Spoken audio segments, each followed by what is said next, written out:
কিয়ামতের দিনে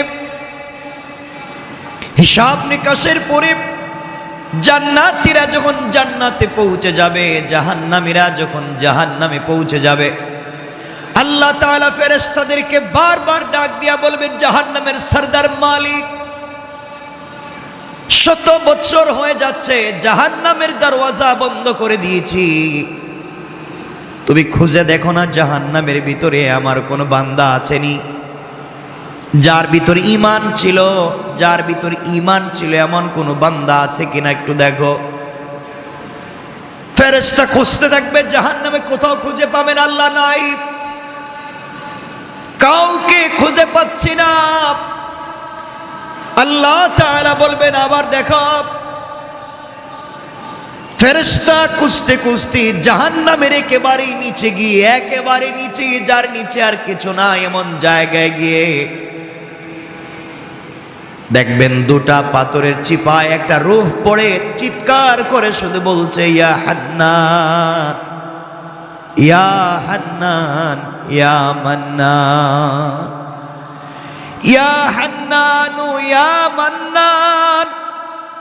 দুটা পাথরের চিপায় পড়ে চিৎকার করে ডাক দিচ্ছে জাহান্নামের নিচে।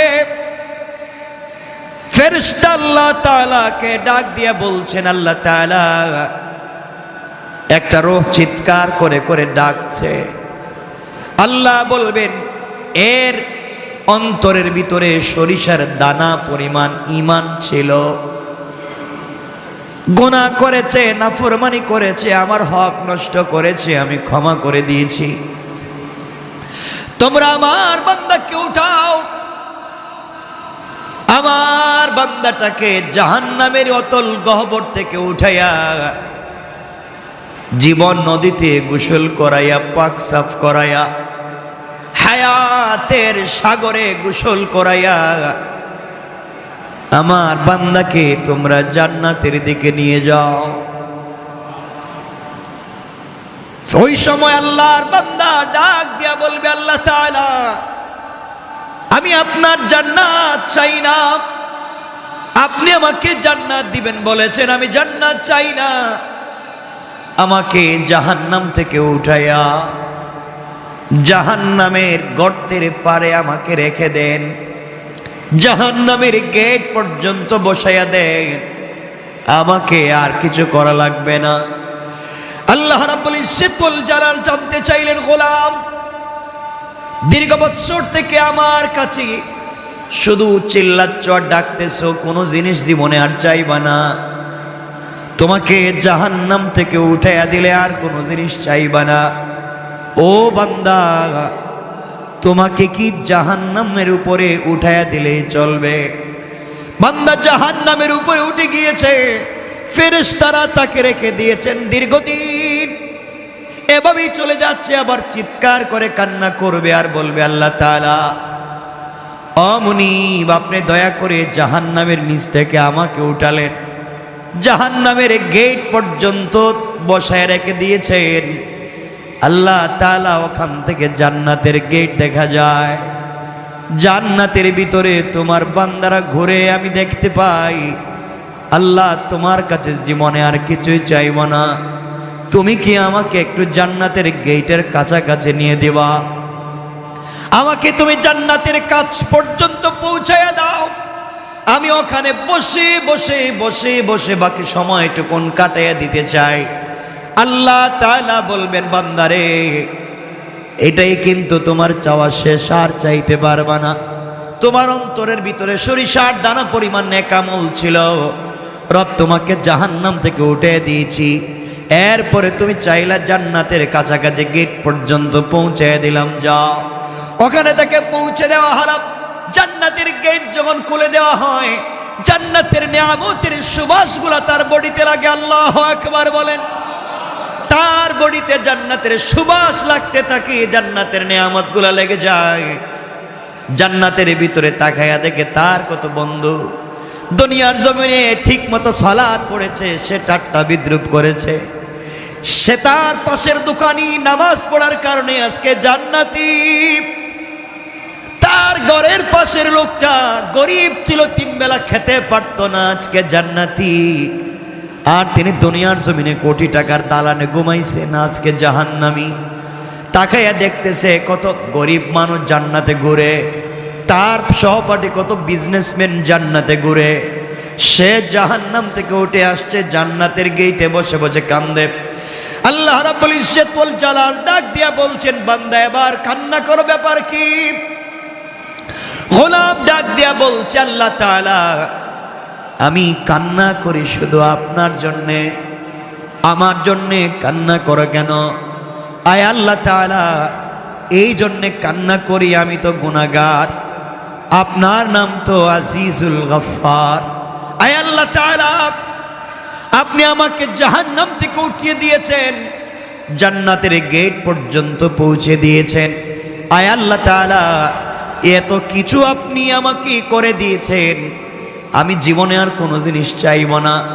আল্লাহ রাব্বুল ইজ্জত ওয়াল জালাল বলছেন, তুমি তো বারবার বলতো চাইবা না, আবার চাও।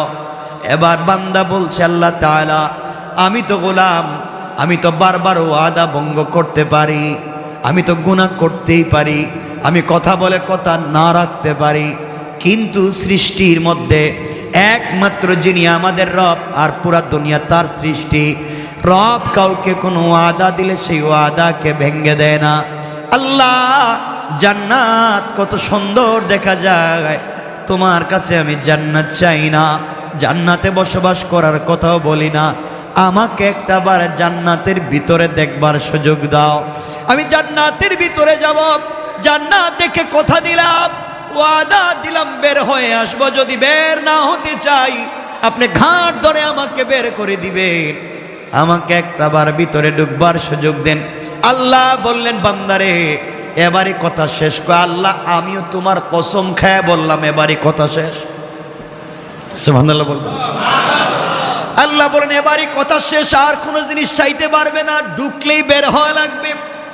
বান্দা বলছে, আল্লাহ আমিও কথা দিলাম, এবার কথা বলা শেষ, আর কোনো দিন চাইব না। আল্লাহ তাআলা বললেন, যাও তুমি জান্নাত দেখে আসো। বান্দা জান্নাতের ভিতরে যখন প্রবেশ করেছে, দৌড়াতে শুরু করেছে, দৌড়ায়। থামেন। আল্লাহ বলেন, বান্দা থামো না কেন? তোমাকে না বলছিলাম তুমি টাইম শেষ হয়ে গেলে বের হয়ে যাবা? ও বান্দা, বের না হয়ে তুমি জান্নাতের ভিতরে দৌড়াও কেন? এবার বান্দা দাঁড়িয়ে গিয়েছে, আর ডাক দিয়ে বলছে, আল্লাহ আপনার সঙ্গে আমি কিছু কথা বলতে চাই। আল্লাহ বললেন, কি কথা বলতে চাও বলো।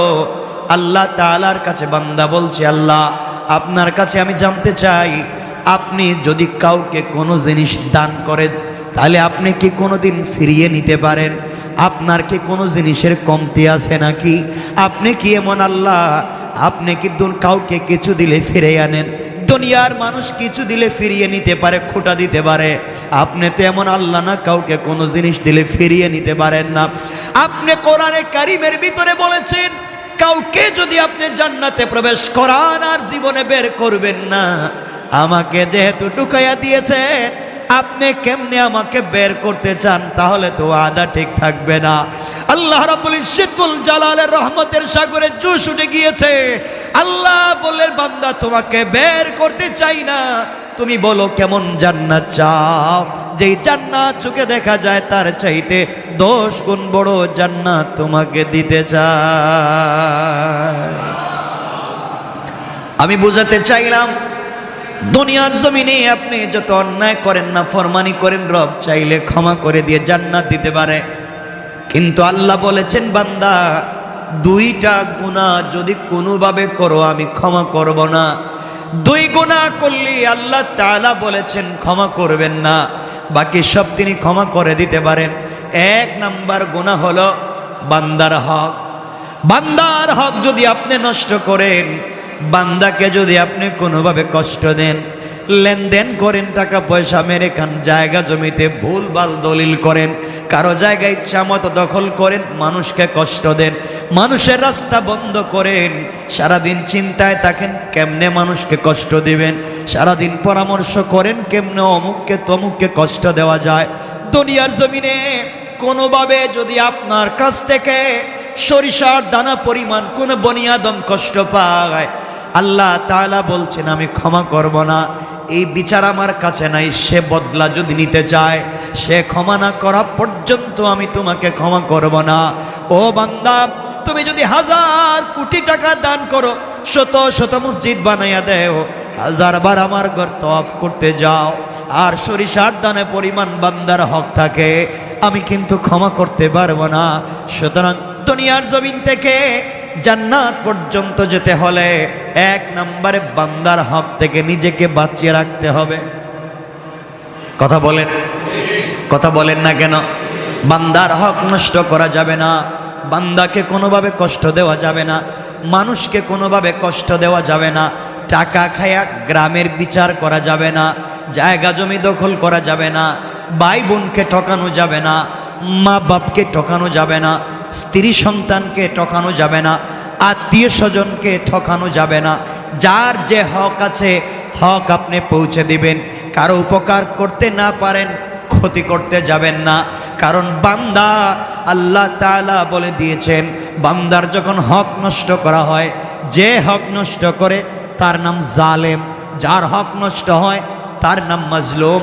আর আল্লাহ রাব্বুল ইজ্জত ওয়াল জালাল বলে দিয়েছেন, কিয়ামতের দিন কোন জালেমের দিকে আমি তাকাবো না, কোন জালেমের কথাও শুনবো না, আর মাজলুম যে হবে তার হিসাব নিব না, বিনা হিসাবে জান্নাত দিতে চাই।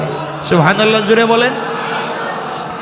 এই জন্য দুনিয়ার জমিনে চলার পথে আমরা যদি ঠকে যাই, কেউ যদি আমাদেরকে কষ্ট দিয়ে থাকে, আমাদের হক নষ্ট করে থাকে, আমাদের জায়গা জমি দখল করে থাকে, আমাদের টাকা পয়সা মেরে খেয়ে থাকে, আমাদেরকে কষ্ট দিয়ে থাকে, সুযোগ থাকলে ক্ষমা করে দিবেন।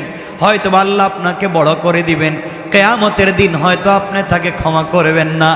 আপনাকে যদি কেউ কষ্ট দেয় আর আপনি যদি মাজলুম হয়ে যান, গভীর রাত্রে হাত উঠে চুপ থেকে পানি ছেড়ে দেন।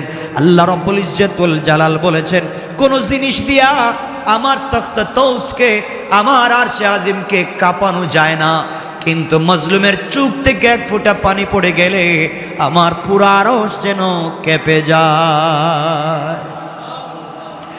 এই জন্য 1 নম্বর, কোনোভাবে কোনো কৌশলে কোনোভাবে বান্দার হক নষ্ট করা যাবে না। যার যত হক আছে, যার যত প্রাপ্য আছে তাকে পৌঁছে দেওয়া লাগবে, ইনশাআল্লাহ। সবাই বললেন না? যার যে প্রাপ্য আছে পৌঁছে দিবেন, হক নষ্ট করবেন না। আপনি বড় মানুষ, আপনি এলাকার বড় মানুষ, আপনি বাড়ির বড় ভাই, আপনি জায়গা জমি নিজের নামে নামজারি করালেন, প্রিন্ট করালেন, দলিল করলেন, বুয়া বানালেন, আপনি জায়গা জমি দখল করলেন, সব বাড়িতে থাকবে, সব দুনিয়ায় থাকবে, আপনাকে কিয়ামতের দিন হিসাব দেওয়া লাগবে। এই জন্যে এগুলা সব ভুলে যান, মানুষকে কষ্ট দেওয়া যাবে না। আজকাল গ্রামগঞ্জে দেখবেন মানুষকে, বা ঢাকা শহরেও দেখবেন মানুষকে যারা কষ্ট দেয়, মানুষের হক যারা মেরে খায়, ইন্তেকালের সময় কিন্তু তাদের বহুত কষ্ট হয়। কথা বলো, এটা বহুত কষ্ট। মানুষের হক নষ্ট করলে মরার সময় কষ্ট হবে। তাহলে 1 নম্বর, বান্দার হক নষ্ট করা যাবে, বলেন না যাবে। 2 নম্বর, শিরিক করা যাবে। আল্লাহ রাব্বুল ইজ্জত ওয়াল জালাল বলেছেন, ইন্নাহু মাইয়ুশরিক বিল্লাহ ফাকাদ হারামাল্লাহু আলাইহিল জান্নাহ ওয়া মাওয়াহুন নার। আল্লাহ রাব্বুল ইজ্জত ওয়াল জালাল বলে দিয়েছেন, যারা আমি আল্লাহর সঙ্গে শরীক করলো, হারামাল্লাহু আলাইহিল জান্নাহ, তার জন্য জান্নাত একেবারে হারাম। ওয়া মাওয়াহুন নার, তার অরিজিনাল ঠিকানা জাহান্নাম। ওয়া মা লিয-যালিমিনা মিন আনসার, কিয়ামতের দিনে কেউ তাকে সাহায্য করতে পারবে না। তাহলে বোঝা গেল, শিরিক করলে অরিজিনাল ঠিকানা জাহান্নাম, পাবলিকের হক মেরে খাইলে অরিজিনাল ঠিকানা, বলেন কেউ মাফ দিবে? কেউ মাফ করাবে? আল্লাহ মাফ দিবেন? শিরিক মাফ হবে না।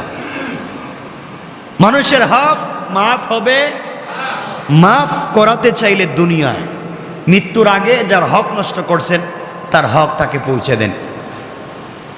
আপনারা মনে করছেন আস্তাগফিরুল্লাহ আস্তাগফিরুল্লাহ আস্তাগফিরুল্লাহ, এটার নাম মনে হয় তওবা। এটা তো ভুয়া জিনিস। পাবলিক রে মাইরা খাইয়া সারাদিন আস্তাগফিরুল্লাহ বলি, পাবলিক রে ঠকাইয়া রাত দিন আস্তাগফিরুল্লাহ বলার মধ্যে কোনো সওয়াব, বলেন কোনো সওয়াব? তওবা হচ্ছে যার যে হক তার কাছে হক পৌঁছে দেওয়া, এটার নাম তওবা। কথা বুঝতে পেরেছেন? এজন্য যারা কলেজে পড়েন, ইউনিভার্সিটিতে পড়েন, আপনি ইউনিভার্সিটির কাছাকাছি কত ক্যান্টিন আছে, আপনি কত সিঙ্গারা সমোসা খাইছেন, কত রং চা খাইছেন। আঙ্কেল বিল দিমুনে, এই যে দিমুনে বলছিলেন আর নাই, হয় না এগুলা? আমরাও তো পড়ে আসছি। বিকালে নাস্তার টাইমে চা খাইছেন দিমুনে, আগামী মাসে আব্বা টাকা পাঠাইলে কই? হয়তো আপনি এখান থেকে চলে গিয়েছেন, অন্য জায়গায় চাকরি নিয়েছেন, আপনি সব ভুলে গিয়েছেন, হয় না এগুলা? আপনি এখানে একটা বাসা ভাড়া নিয়েছেন, এক মুদি দোকান থেকে আপনি হয়তো কোনো জিনিস 2, 4, 5, 10, 20 টাকা নিয়েছেন, ভুলে গিয়েছেন। এই যে হক, মাফ হওয়ার কোনো সম্ভাবনা নাই, কোনো সম্ভাবনা নাই। ওটা আল্লাহর খাতায় লেখা আছে, কিয়ামতের দিন বাইর করে দিবেন। বলবেন ইকরা কিতাবাকা, পড়ো তোমার এই কিতাব, কাফা বিনাফসিকাল ইয়াওমা আলাইকা হাসিবা। যা করে আসছিলা পিছনে, এই যে দিলাম, পড়ে পড়ে দেখো ঠিক আছে নি। এখন ওই সিঙ্গারা সমোসার হিসাব দেওয়া লাগবে, ওই রংচার হিসাব দেওয়া লাগবে। এজন্যে আমরা এগুলো দেখবো। আমরা চাকরির সুবাদে বিভিন্ন জায়গায় বসি, আমরা ঋণ করি, আমরা টাকা পয়সা দোকান থেকে কিছু খাই, হয়তো টাকা দেই না। এরপরে দেখবেন রিক্সাওয়ালারে আমরা ভাঙতি দেওয়ার সময় বলি, ভাই এই টাকাটা নেন, 2 টাকা ভাঙতি নাই অন্য দিন। আচ্ছা, অন্য দিন কি রিক্সাওয়ালারে পাওয়ার সম্ভাবনা আছে? তো বলেন তো, আপনারা তো বলেনি যে অন্য দিন যদি দিমুনে বাড়াইয়া, বলেন না কথাগুলো অনেকে? অন্য দিন দিবেন বাড়াইয়া, তো অন্য দিন পাইলে না এনে দিবেন। এটা করবেন না। পাবলিকের হক বড় সেন্সিটিভ ব্যাপার। কোনো তাহাজ্জুদে কাজ হবে না, কোনো সাজদায় কাজ হবে না, কোনোভাবেই কাজ হবে না। এগুলো মাফ নিতে হয়। এজন্যে আল্লাহর ওয়াস্তে আমরা কোনোভাবেই বান্দার হক নষ্ট করব, সবাই বলেন না, নষ্ট করব, শিরিক করব। এই 2টা জিনিস মাথায় রাখবেন। আল্লাহর রাসূল বলছেন, তোমরা আমাকে 2 জিনিসের গ্যারান্টি দাও। এই হাদিসে আল্লাহর রাসূল বলছেন, তোমরা আমাকে 2 জিনিসের গ্যারান্টি দাও। একটা হচ্ছে বান্দার হক মেরে খাবা না, আল্লাহর সঙ্গে শিরিক করবা না, আমি তোমাদেরকে জান্নাতের গ্যারান্টি দিলাম। অন্য হাদিসে বলেছেন, তোমরা তোমাদের মুখকে হেফাজত করো, লজ্জাস্থানের হেফাজত করো, আমি তোমাদেরকে জান্নাতের গ্যারান্টি দিলাম। তে আমরা এখানে শুধু আমি এতটুকুন বলছি, আমরা বান্দার হক নষ্ট করব না, আর কথা বলেন না, শিরিক বুঝেন তো? আল্লাহর সাথে শরিক করা, অংশীদার বানানো, মত মনে করা, আমরা এগুলো করব না। দোকান না খুললে পেট চলবে না, ছেলে বিদেশ থেকে টাকা না পাঠালে আমার চলবে না। ছেলে যখন বিদেশে ছিল না, চলতো না আপনার? কথা বলেন না কেন? দোকান যখন বন্ধ ছিল, চলে নাই আপনার? তো এই ছোটখাটো কথাও শিরিক হয়ে যায়। মানে রাখবেন, এগুলার থেকেও আমাকে বাঁচতে হবে। শিরিক ফি জাত, শিরিক ফি সিফাত, শিরিক ফিল আমাল। আমলি শিরিক থেকে বাঁচতে হবে, জাতি শিরিক থেকে বাঁচতে হবে, সিফাতে শিরিক থেকে বাঁচতে হবে ইনশাআল্লাহ। কয় জিনিস? আজকের পুরো আলোচনা থেকে আমরা বাঁচবো কয় জিনিস থেকে? 1, বান্দার নষ্ট করা যাবে। 2, শিরিক করা যাবে। আপনি নামাজ পড়েননি, আল্লাহর কাছে জবাব দিবেন। রোজা রাখেননি, আল্লাহর কাছে জবাব দিবেন। হজ করেননি, আল্লাহর কাছে জবাব দিবেন। আল্লাহ চাইলে ক্ষমা তো করে দিতে পারেন। একজন রোজা রাখে নাই, হজ করে নাই, যাকাত দেয় নাই, কুরবানি করে নাই, কিচ্ছু করে নাই, কিন্তু মরার আগে হয়তো এমন ছোট 1 সেকেন্ডের কোনো একটা আমল করছে, আল্লাহর কাছে এটা ভাল লাগছে। এই আমলটুকু আল্লাহর কাছে ভাল লাগছে। আল্লাহ তার জিন্দগির পুরো আমল নামার গুনাহকে মিটাইয়া দিবেন। ইল্লা শিরিক করলে ওটা থাকবে, ওটা মিটবে না। পাবলিকের হক নষ্ট করলে ওটা থাকবে, ওটা মিটবে না। এজন্য আমরা এই 2 জিনিস থেকে নিজেকে বাঁচাবো। সবাই বলেন ইনশাআল্লাহ। আল্লাহ আমাদের কবুল করো, আমিন। হযরত নূহ আলাইহিস সালাম আল্লাহর কাছে বলতে চাইলেন, আল্লাহ আমিও তোমার কাছে চাই, আমার উম্মতেরা যারা এত কিছু করবার পরে এত ভালোবাসা, এত দোয়া, এত নসিহত, এত উত্তম ব্যবহার, এত দিন তাদেরকে এতদিন ওয়াজ নসিহত এত কিছুর পরেও ভালো লাইনে আসে নাই, এরপরে আমারে খুঁচায়, মাফ করে দিলাম, আপনারে গালি দে, আপনারে মারতে চায়, আপনার বিরুদ্ধে যুদ্ধ করতে চায়, রাত দিন শিরিক করে একজন আর একজনকে ঠকায়, তাদের কাছে শিরিকও আছে, বান্দার হকও নষ্ট করার জিনিস আছে। আল্লাহ এই দুই জিনিস দিয়ে তারা ভরে গিয়েছে, এদেরকে তুমি দুনিয়ার জমিনে রেহাই দিবেন? কে দোয়া করছেন?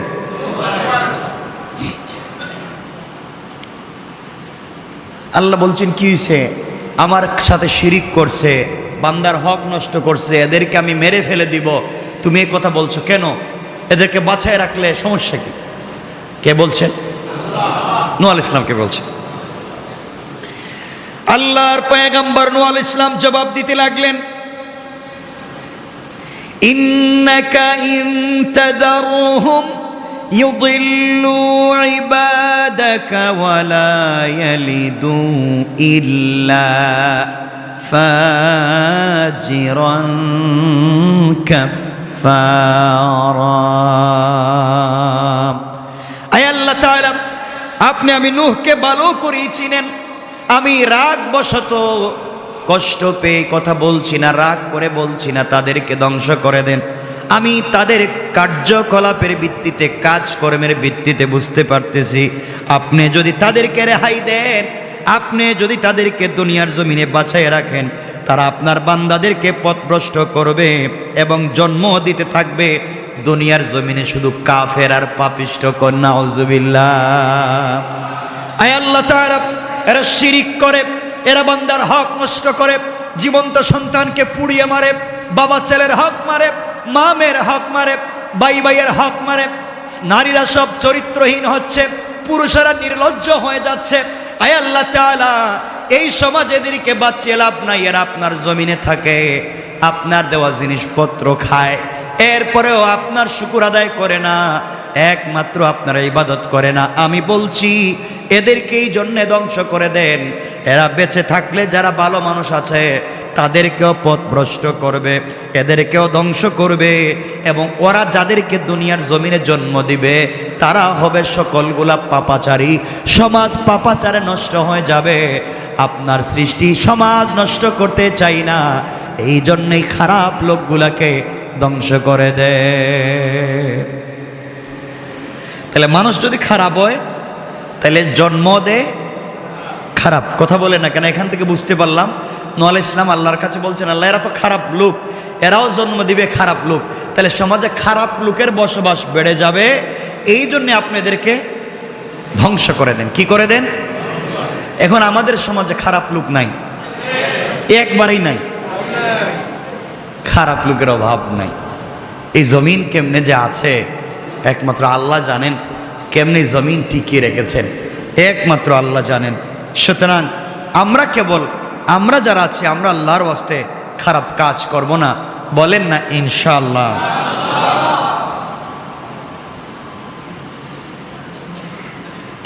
এরপরে হযরত নূহ আলাইহিস সালাম বলছেন, আল্লাহ আমি যে বললাম সবগুলারে ধ্বংস করে দেন, তাই বলে যদি একবারে ভালো মানুষের ধ্বংস করতে শুরু করেন, আমি যে বলছি সবগুলারে মাইরে ফেলাম, এখন যদি এর ভিতর দিয়ে ভালো মানুষও বিপদে পড়ে যায় তাইলে তো ঝামেলা। হযরত নূহ আলাইহিস সালাম আবার আল্লাহর কাছে দোয়া করলেন, আল্লাহর কাছে দোয়া করে বলছেন, আল্লাহ তাআলা রব্বি গফিরলি ওয়া লিওয়ালিদাইয়া ওয়া লিমান দাখালা বাইতিয়া মুমিনান ওয়া লিল মুমিনিনা ওয়াল মুমিনাতি ওয়ালা তাজিদিজ যালিমিনা ইল্লা তাবারা। হযরত নূহ আলাইহিস সালাম বলতে লাগলেন, হে আমার পালনকর্তা, আপনি আমাকে, আমার পিতামাতাকে, যারা মুমিন হয়ে আমার গৃহে প্রবেশ করবে তাদেরকে, এবং মুমিন পুরুষ এবং মুমিন নারীদেরকে ক্ষমা করুন, এবং জালেমদেরকে শুধুমাত্র কেবলমাত্র জালেমদেরকে ধ্বংস করুন। আগে দোয়া করেছেন সবগুলারে ধ্বংস করে দেন। আল্লাহ তাআলা এখন চিন্তা করলেন, নূহ আলাইহিস সালাম আমার কথা যদি আল্লাহ সবাইরে ধ্বংস করে দেয়, মুমিন মুমিনাতরেও যদি মেরে ফেলে। আবার তিনি পরিষ্কার করে বুঝাইয়া বুঝাইয়া দোয়া করলেন বাচ্চাদের মতো। বাচ্চা যখন বাবার কাছে কোনো জিনিস চায়, বাবা বলেন বুঝি নাই, এ সুন্দর করে বুঝাইয়া তার নিজের ভাঙ্গা ভাষা দিয়ে বোঝাতে চায়। আল্লাহ রাব্বুল ইজ্জতুল জালালকে এবার নূহ আলাইহিস সালাম বুঝালেন, হে আমার পালনকর্তা রব্বি, হে আমার পালনকর্তা, আমি বলতে চাইলাম আপনি আমাকে, আমার পিতামাতাকে, যারা মুমিন হয়ে আমার গৃহে প্রবেশ করবে তাদেরকে, আমার ছেলে মুমিন হয়ে আমার গৃহে প্রবেশ করতে পারে নাই, তাকে বাঁচাবার কথা আমি বলছি না। যারা মুমিন হয়ে আমার গৃহে আসবে আপনি তাদেরকে বাঁচান। এখান থেকে নূহ আলাইহিস সালাম বুঝাতে চাইলেন ঘরের ভিতরে যারা মুমিন থাকবে না, নিজের ঘরে বসবাস করবে, নিজের প্লেটে খাইবে, নিজের টেবিলে খাইবে, এক ঘরে ঘুমাবে, এক বিছানায় থাকবে, কিন্তু মুমিন হবে না, নূহ আলাইহিস সালাম তাদের পক্ষে আছেন। তাহলে বুঝাতে চাইলেন আল্লাহ তাআলা, ওয়ালিমান দাখালা বাইতিয়া মুমিনা, যারা আমার ঘরে মুমিন হয়ে প্রবেশ করবে তাদেরকে বাঁচান। আল্লাহ আপনি আমাকে, আল্লাহ তাআলা আপনি আমাকে, আমার মা বাপকে, যারা মুমিন হয়ে আমার গৃহে প্রবেশ করবে তাদেরকে, এবং মুমিন পুরুষ মুমিন নারীদেরকে আপনি ক্ষমা করে দেন। আর ধ্বংস করেন শুধু ওয়ালা তাজিদিজ জালিমিনা ইল্লা তাবারা। আয় আল্লাহ, ধ্বংস যদি করে দিতে হয় একমাত্র জালেমদেরকে কেবল ধ্বংস করে দেন, বলেন নাউজুবিল্লাহ। তাহলে আমরা আলোচনার শুরুতে বলছিলাম যদি কেউ জালেম হয়ে যায়, আল্লাহ বলছেন তাদের সাথে কোনো সম্পর্ক কিয়ামতের দিন নাই। নূহ আলাইহিস সালাম এখানে দোয়া করতেছেন, আল্লাহ ধ্বংসই যদি করতে হয় সব জালেমরে ধ্বংস করো। আমরাও দোয়া করি, আল্লাহ ধ্বংসই যদি করতে হয় যারা আমাদের গৃহে মুমিন হয়ে ঢুকবে, যারা মুমিন মুমিনাত হয়ে সমাজে বসবাস করবে, আল্লাহ তুমি তাদেরকে বাঁচাইয়া রাখো, জান্নাত তাদেরকে ওয়াজিব করো, আর দুনিয়া যারা জালেম হবে তুমি ধ্বংস করো। ঠিক না? আমিন বলেন সবাই, আমিন বলেন। আমরাও জালেম থেকে বেঁচে থাকতে চাই, আল্লাহ আমাদেরকে হেফাজত করুক, বলেন আমিন। এটা হচ্ছে সূরা নূহের শেষ আয়াতগুলোর অনুবাদ। এরপর থেকে আল্লাহ তাআলা সূরা জিন শুরু করবেন, কুল উহিয়া ইলাইয়া বলে আল্লাহ তাআলা আর একটা সূরা শুরু করতে যাচ্ছেন। এখানে অনেকগুলো লম্বা চৌড়া কথা আছে, আমরা সবগুলা কথায় যেতে পারবো না। সুতরাং আসুন, এখন আপনারা আমাকে বলতে পারেন, আমাদের সময় কমে গিয়েছে, আপনারা আমাকে বলতে পারেন হুজুর ঠিক আছে আমরা মানলাম যে আমরা তো অনেক সময় পাবলিকের হক নষ্ট করে ফেলেছি, আমরা হয়তো কার দোকান থেকে 2-4 টাকা খাইছি, টাকা দিতে পারি নাই, হয়তো 502 টাকা বিল হয়েছে, 500 টাকা দিছি, বলছে আরেকদিন এসে 2 টাকা দিয়ে যাব। হয় না এগুলা? আর যাইও নাই, দেইও নাই, গেছি হয়তো মনে নাই, এগুলা কি হয়? এখন আমরা এগুলার থেকে বাঁচবো কেমনে? সব ভুলে গিয়েছি, যার কাছ থেকে আনছি হয়তো সে মরে গিয়েছে, অথবা আমি এলাকা ছেড়ে দিয়েছি, অথবা তার আত্মীয় স্বজনকে চিনি না। আমি তো এই হক থেকে বাঁচতে চাই, আমি তো এই হক থেকে বাঁচতে চাই। এখন আপনি আমি কি করব বলেন তো? কেমনে বাঁচবো? আল্লাহ রাব্বুল ইজ্জত ওয়াল জালাল বলছেন, বান্দা যদি তার সন্তান থাকে, তার ব্লাড সম্পর্কের কেউ থাকে, তার কাছে ক্ষমা চাও, সে যেন ক্ষমা করে, আর তার গুরুস্থানে গিয়ে ক্ষমা চাও, সে যেন ক্ষমা করে। আর যদি মনে করো ক্ষমা হচ্ছে না, তবে তুমি যেই পরিমাণ টাকা, যেই পরিমাণ সম্পদ একজনের তোমার কাছে আছে, ওই পরিমাণ তুমি সাদাকায়ে জারিয়া করে দাও, আল্লাহর রাস্তায় তুমি দান করে দাও। আল্লাহর রাস্তায় যদি তুমি দান করে দিতে পারো, ওই সম্পত্তি সাদাকা হতে কিয়ামত পর্যন্ত সওয়াব বাড়তে বাড়তে বাড়তে বাড়তে বিশাল উহুদ পাহাড় পরিমাণ হয়ে যাবে। কিয়ামতের দিন ওই বান্দা দেখবে এত সওয়াব, আল্লাহকে বলবে, আল্লাহ এই সওয়াব তো আমি করি নাই, এত সওয়াব কোথায় পেলাম? আল্লাহ বলবেন, অমুক বান্দার কাছে তোমার হক ছিল, সে ভয় পেয়ে হক তোমাকে দিতে পারেনি, মরে গিয়েছিলে বা সরে গিয়েছিলে, ভয় পেয়ে সাদাকা করে দিয়েছিল, আমি তার সাদাকাকে বাড়িয়ে এই পরিমাণ তোমার জন্য করে দিয়েছি, তুমি এটা গ্রহণ করো, আমার বান্দাকে ক্ষমা করো। আল্লাহ যদি কারো ব্যাপারে ওকিল হইয়া কারো কাছে বলেন ক্ষমা করো, কারো ক্ষমতা আছে? ক্ষমা না করে পারে? কথা বলেন, পারবে? তাহলে এই জায়গা পর্যন্ত যেতে হলে আমাদেরকে সাদাকায়ে জারিয়া করে যেতে হবে। সাদাকায়ে জারিয়া, সাদাকায়ে জারিয়া তো বুঝেনি, দাওয়াত করে মানুষের খাওয়াইয়া দিলেন নাকি? সাদাকায়ে জারিয়া হলো কিয়ামত পর্যন্ত চালু থাকে। মানুষকে একটা টিউবওয়েলের ব্যবস্থা করে দেন, একটা মাদ্রাসার একবারে নিচের কাজ হচ্ছে, মসজিদের নিচের কাজ হচ্ছে, একবারে নিচের এই যে পিলারের কাজ হচ্ছে, উপরের নিচে ছাদের কাজ হচ্ছে, দিয়ে দেন। এখানে আবার সাদকা দেওয়ার কথা বলতেছি না, মানে দান খয়রাতের কথা বলছে। মসজিদে তো তোর সাদকা দিলে চলবে? মসজিদে কি আল্লাহ সাদকা নিব? আল্লাহ ঠেকছে তো আপনার আমার কাছে যে আল্লাহ সাদকার দরকার? ভালো টাকা আল্লাহকে দিতে হবে। মাদ্রাসায় আপনি সাদাকাত টাকা দান করে দিলেন, মাদ্রাসায় নিচের কাজ হচ্ছে, একটা টিউবওয়েলের কাজ হচ্ছে, অথবা কোনো মাদ্রাসায় হাদিসের কিতাব বুখারী, মুসলিম, তিরমিজি দিয়ে দিলেন। ওই কিতাবগুলো ছাত্ররা কিয়ামত পর্যন্ত পড়বে, কারণ এবছর যারা পড়ছে এরা চলে যাবে, পরের বছর যারা আসবে এরা পড়বে, পরের বছর যারা আসবে এরা পড়বে, এবার কিয়ামত পর্যন্ত পড়তে থাকবে, আর সওয়াব অ্যাকাউন্টে জমা হতে থাকবে, আর এই সওয়াবের মাধ্যমে আপনি আমি বেঁচে যাব ইনশাআল্লাহ। একটা বাচ্চাকে হাফেজ বানাইয়া যান। আপনি আমি নিজের বাচ্চাকে হাফেজ বানাতে পারলাম না, আমরা অন্যের বাচ্চাকে হাফেজ বানাবো নিজের টাকায়, এটা নাম সাদকায়ে জারিয়া। কথা বুঝতে পেরেছেন? অন্যের বাচ্চাকে হাফেজ বানিয়ে যাব। একটা মাদ্রাসায় কাজ করে দিয়ে গেলাম, এতিমখানায় দিয়ে গেলাম, মানে দাতব্য সংস্থাগুলোতে যেখানে দিলে হয় এমন জায়গায় আমরা দান করলাম। বিশেষ করে টিউবওয়েল, পানির ব্যবস্থা করলাম, মানুষের রাস্তাঘাটের ব্যবস্থা করলাম, রাস্তায় ফলের গাছ লাগাই দিলাম। কথা বুঝতে পেরেছেন? এগুলো হচ্ছে সাদাকায়ে জারিয়া। একজন গরিব মানুষ, ঘরে থাকবার জায়গা নেই, তার একটা ঘর বানাবার ব্যবস্থা করে দিলেন। একজন মানুষ ক্যান্সারে আক্রান্ত, বড় রোগে আক্রান্ত, হসপিটালে ভর্তি, টাকা পয়সা নেই, তারা একটু সহযোগিতা করলেন। কথা কি বুঝতে পেরেছেন আপনারা? এগুলো আপনারা দিবেন। এগুলা দিলে হবে কি, হজরতে আলী রাদিয়াল্লাহু তাআলা আনহু, আলী রাদিয়াল্লাহু তাআলা আনহু বারবার বলতেন, এই দুনিয়ার জমিনে আমি এক সময় না খেয়ে থাকতাম, এই দুনিয়ার জমিনে একসময় আমি না খেয়ে থাকতাম, আমার খাবার ছিল না। আর হজরতে আলী রাদিয়াল্লাহু তাআলা আনহু বলেন যে এই সমাজে এমন হয়েছে যে আমি এই দুনিয়ার জমিনে প্রত্যেক মাসে 4000 দিনার দিরহাম দান করার মতো তৌফিক আল্লাহ আমাকে এখন দিয়েছেন।